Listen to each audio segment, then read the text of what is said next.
चंद्रमा से क्या क्या सवाल पूछे गए आपके चंद्रमा के बारे में चर्चा कर लेते हैं। तो चंद्रमा जो है इनमें से किस अवसर पर चंद्र ग्रहण होता है। चंद्र ग्रहण होता है तो कब होता है भैया? चंद्र ग्रहण पूर्णिमा को होता है।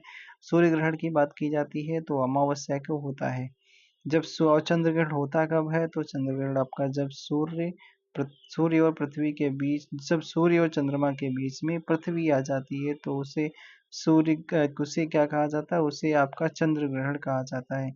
और सूर्य का प्रकाश चंद्रमा तक नहीं पहुंच पाता है। पृथ्वी की छाया के कारण चंद्रमा पर अंधेरा छा जाता है। इस स्थिति को चंद्र ग्रहण कहा जाता है। सूर्य ग्रहण हमेशा अमावस्या को होता है।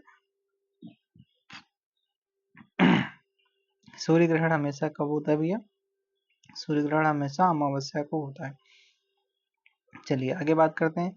चंद्र ग्रहण केवल केवल में होता है। कब होता है? चंद्र ग्रहण आपका पूर्णिमा दिवस को होता है। कब होता है? पूर्णिमा को होता है।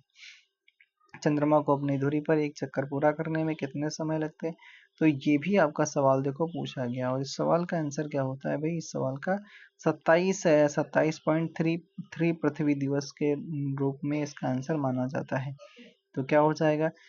पृथ्वी से चंद्रमा की दूरी 3,84,365 किलोमीटर है। चंद्रमा पर गुरुत्वाकर्षण पृथ्वी से 1/6 है। पृथ्वी की त्रिज्या 27.3 दिन में पूरी करता है। पृथ्वी की परिक्रमा जो है, पृथ्वी की परिक्रमा 27.3 दिन में पूरी करता है। कौन? चंद्रमा पूरी करता है। अपने अक्ष के चारों ओर एक और चक्कर भी 27.3 दिन में लगाता है। एक पूर्णिमा से दूसरी पूर्णिमा के बीच की समयावधि कितनी होती है? तो एक पूर्णिमा से दूसरी पूर्णिमा के बीच 29 दिन से अधिक होती है। कितनी होती है? 29 दिन से थोड़ी अधिक होती है। अगला यहाँ पर कुछ चीजें इसके बारे में बात कर लेते हैं। तो 29 दिन 12 घंटे 44 मिनट 2.8 सेकेंड होती है। तो इसलिए यहाँ पर 29 दिन से थोड़ा सा अधिक होती है, ये इसका मतलब माना गया था। चंद्रमा की आकृति में प्रतिदिन परिवर्तन होता है। अच्छा भैया ठीक है, प्रतिदिन परिवर्तन होता है। चलो भैया, प्रतिदिन परिवर्तन होता है। ऐसे दिन जब चंद्रमा की आकृति पूर्णतः गोल प्रतीत होती है तो उसे पूर्णिमा कहा जाता है। तो इसके पश्चात प्रत्येक रात्रि को चंद्रमा का चमकीला भाग घटता जाता है। 15वें दिन चंद्रमा दिखाई नहीं पड़ता है। इस दिन को अमावस्या कहते हैं। एक पूर्णिमा से दूसरी पूर्णिमा की अवधि 29.53 दिन यानी 29 दिन 12 घंटे 44 मिनट 2.8 सेकेंड होती है। इस समय को एक चंद्रमास या फिर एक साइनोडिक मास कहा जाता है। जब 3/4 चांद दिखाई देता है तो उसे क्या कहा जाता है? तो उसे उन्नतोत्तर चंद्र कहा जाता है। क्या कहा जाता है? उसे उन्नतोदर चंद्र कहा जाता है। जब 3/3 दिखाई देता है, जब चंद्रमा जो है 3/4 चांद दिखाई देता है।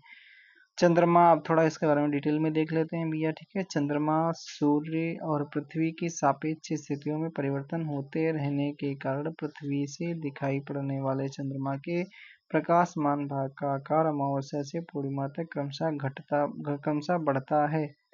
पूर्णिमा के पश्चात अमावस्या तक क्रमशः घटता है। चंद्रमा की प्रति रात परिवर्तनशील इन स्थितियों को चंद्र कलाएं तथा चंद्रमा की कलाएं कहते हैं। अच्छा, ये सब चीजें जो कर रहा है, घट बढ़ रहा है, ये सब चंद्र कलाएं या चंद्रमा की कलाएं कहते हैं। जब चंद्रमा अपनी कक्षा का 1/4 भाग पूरा करता है तो आधा भाग पृथ्वी से दिखाई पड़ता है। इसे अर्ध चंद्र कहा जाता है। चंद्रमा का जब 3/4 भाग दिखाई पड़ता है तो उसे उन्नतोदर चंद्र कहते हैं। 15वें दिन चंद्रमा और सूर्य के बीच पृथ्वी होती है।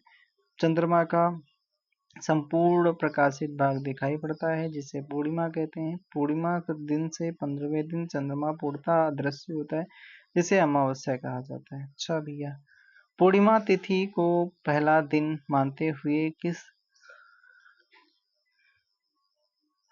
दिन चंद्रमा अदृश्य हो जाता है? 15वें दिन हो जाता है। ये भी अभी चर्चा करा गया था। 15वें दिन अदृश्य हो जाता है।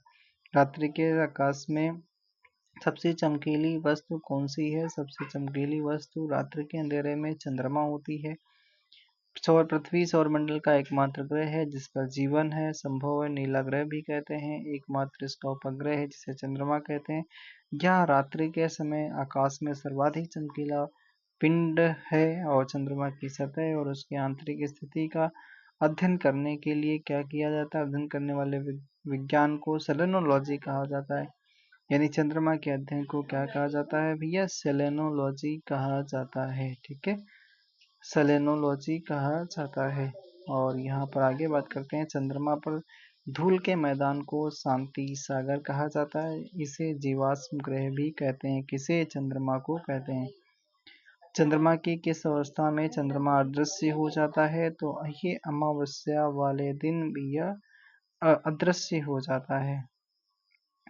एक महीने में कितनी बार आधा चांद दिखाई देता है? कितनी बार दिखाई देगा? 2 बार आधा चांद दिखाई देगा।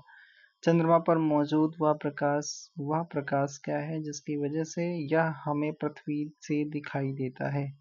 तो सूर्य का प्रकाश जो चांद पर पड़ता है और चांद का प्रकाशित हिस्सा हमें दिखाई देता है। इसका मतलब क्या है? इसका मतलब सीधा सा है कि भैया सूरज की रोशनी चंदा मामा पर पड़ती है तो हमें दिखाई देता है।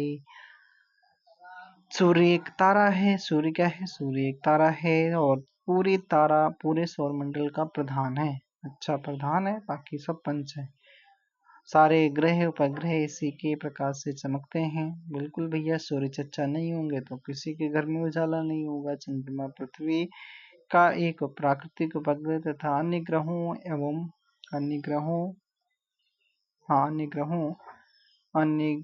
कहाँ चला गया? अन्य ग्रहों एवं उपग्रहों की बात, इसके पास भी स्वयं का कोई प्रकाश नहीं होता है। ये सूर्य के प्रकाश से प्रकाशित होता है, हमें पृथ्वी से दिखाई देता है। चंद्रमा किस खगोलीय पिंड के चारों ओर घूमेगा? किसकी ओर भैया घूमेगा? पृथ्वी की चारों ओर घूमेगा, क्योंकि पृथ्वी का उपग्रह कौन सा है? चंदा मामा। चंद्रमा पृथ्वी का एकमात्र प्राकृतिक उपग्रह जो पृथ्वी के चारों ओर चक्कर लगाता है। यह सौरमंडल का 5वां सबसे विशाल प्राकृतिक उपग्रह या खुद के प्रकाश से प्रकाशित नहीं होता है।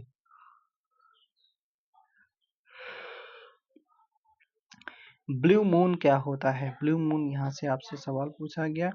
ब्लू मून क्या होता है? महीने में आने वाला दूसरा पूरा चांद ही आपका ब्लू मून कहा जाता है। भैया क्या कहा जाता है? सवाल पूछा गया जब क्या होता है? महीने में आने वाला दूसरा पूरा चांद होता है, पूर्णिमा होती है, उसे भैया कहा जाता है, क्या कहा जाता है? उसे ब्लू मून कहा जाता है। देख लेते हैं, यहाँ से सवाल आपसे पूछे जाते हैं। एक कैलेंडर माह में 2 पूर्णिमाएं हों तो दूसरी पूर्णिमा का चांद ब्लू मून कहलाता है। इसका मुख्य कारण 2 पूर्णिमाओं के बीच में एक अंतराल 31 दिनों से कम होना है। जब किसी वर्ष विशेष में 2 या अधिक माह ब्लू मून के होते हैं तो उसे ब्लू मून ईयर कहा जाता है। ठीक है, जब 2 माह अगर ब्लू मून के हो जाते हैं तो उसे ब्लू मून ईयर कहा जाता है। अगले सवाल की ओर चलते हैं भैया। ठीक है, अगला सवाल क्या है? अगला टॉपिक ही है जिसे क्षुद्र ग्रह और फिर आगे होगा धूमकेतु। ठीक है, तो ये हम अगले वीडियो में करेंगे।